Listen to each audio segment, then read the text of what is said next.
Sebenarnya suku aku tuh apa sih? Aku tuh perpaduan antara suku Bugis dan suku Konjo. Nih kata istilah Mijipi. Ini tuh 3 kata istilah yang paling sering banget kita gunakan.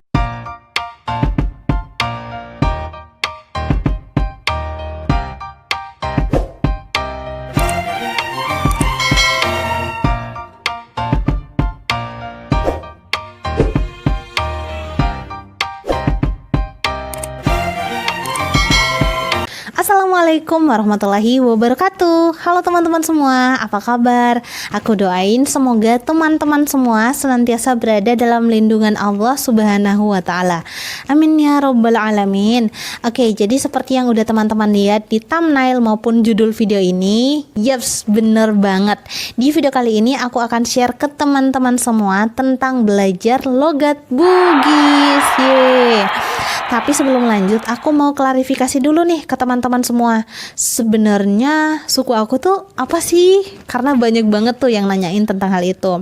Kalau teman-teman udah sering banget nonton video-video aku sebelumnya, apalagi kalau lagi belanja mingguan tuh, terkadang aku tuh kan belanjanya menggunakan bahasa Jawa, dan terkadang pula aku tuh belanja menggunakan bahasa Bugis.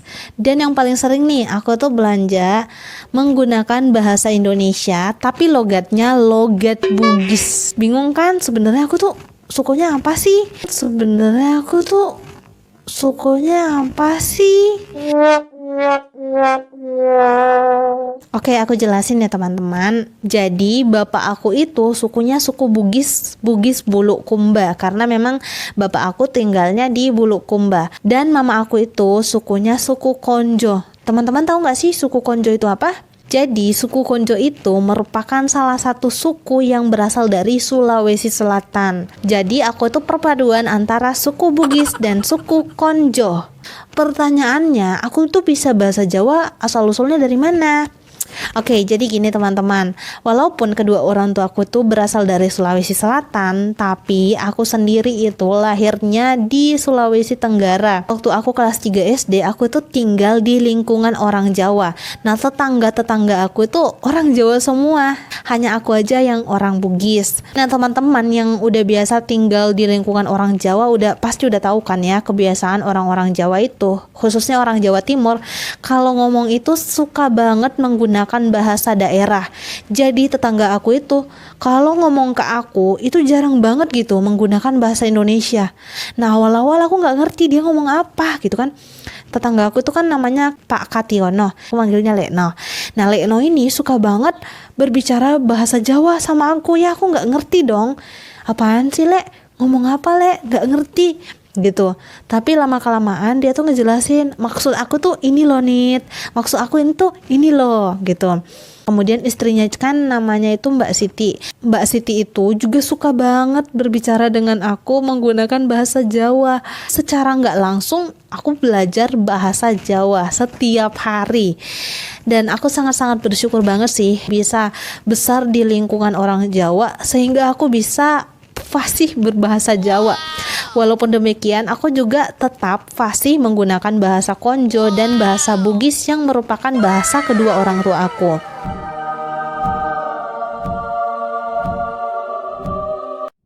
Nah, sebenarnya nih teman-teman, belajar logat Bugis itu susah-susah gampang sih ya. Tapi buat teman-teman yang udah tinggal di Sulawesi Tenggara ataupun di Sulawesi Selatan, pasti udah fasih banget lah ya dengan logat Bugis. Nah, terkecuali nih buat teman-teman yang tinggal di luar daerah Sulawesi, pasti suka kebingungan dengan logat Bugis.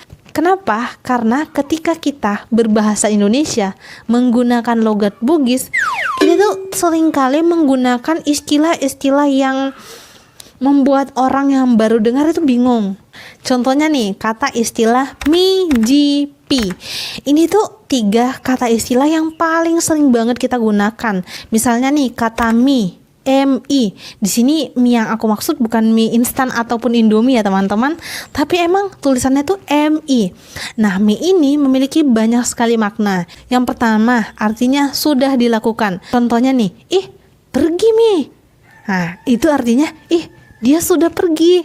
Contoh kedua, pulang mie. Nah, artinya dia sudah pulang.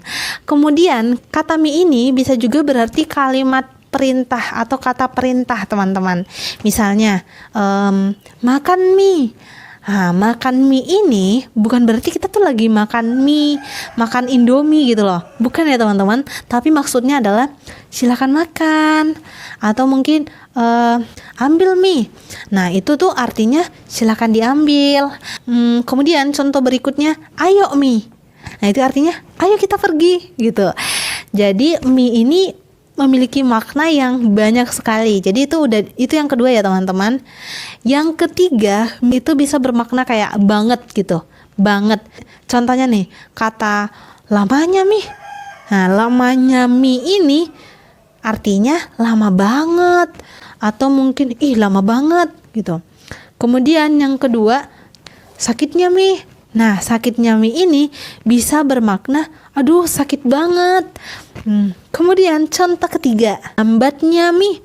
Nah, itu berarti maknanya lambat banget gitu. Jadi gitu deh teman-teman, kata mie itu mengandung 3 makna. Bisa bermakna sesuatu hal yang udah dilakukan, bisa bermakna kata perintah, dan juga bisa bermakna banget gitu, sesuatu hal yang banget lah, kayak terlalu gitu. Kemudian kata selanjutnya adalah ji. Nah, ji ini ji. Ji ini biasa bermakna cuma atau hanya. Contohnya, ini ji. Nah, berarti itu kalau di bahasa Indonesia kan artinya cuman ini atau hanya ini. Contoh berikutnya lagi nih, chattingan ji. Artinya cuman chattingan. Atau teleponan ji. Berarti cuman teleponan atau hanya teleponan gitu. Nah, itu makna ji yang pertama, bisa berarti cuma atau hanya. Kemudian makna ji yang kedua itu bisa bermakna kok atau kok, kok atau kan. Misalnya nih kita bilang makan ji, berarti tuh artinya dia makan kok. Nggak kenapa-napa ji. Nah, artinya dia nggak kenapa-napa kok. Nggak marah ji. Nah, itu tuh artinya dia nggak marah kok. Contoh berikutnya lagi nih, nggak lama ji. Nah, itu tuh artinya nggak lama kan gitu.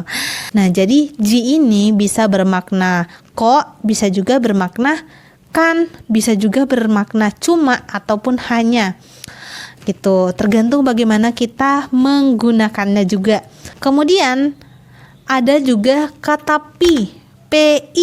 Nah, kata pi ini juga sering banget digunakan dan artinya juga berbeda-beda.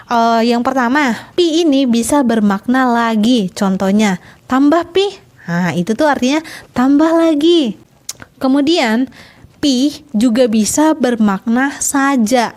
Contohnya, besok pi. Nah, itu artinya besok saja. Nanti pi. Nanti saja. Kemudian yang kedua, kata pi ini bisa bermakna nanti. Misalnya nih, besok pi. Nah, itu artinya nanti besok. Kemudian yang kedua, datang pi bapakku.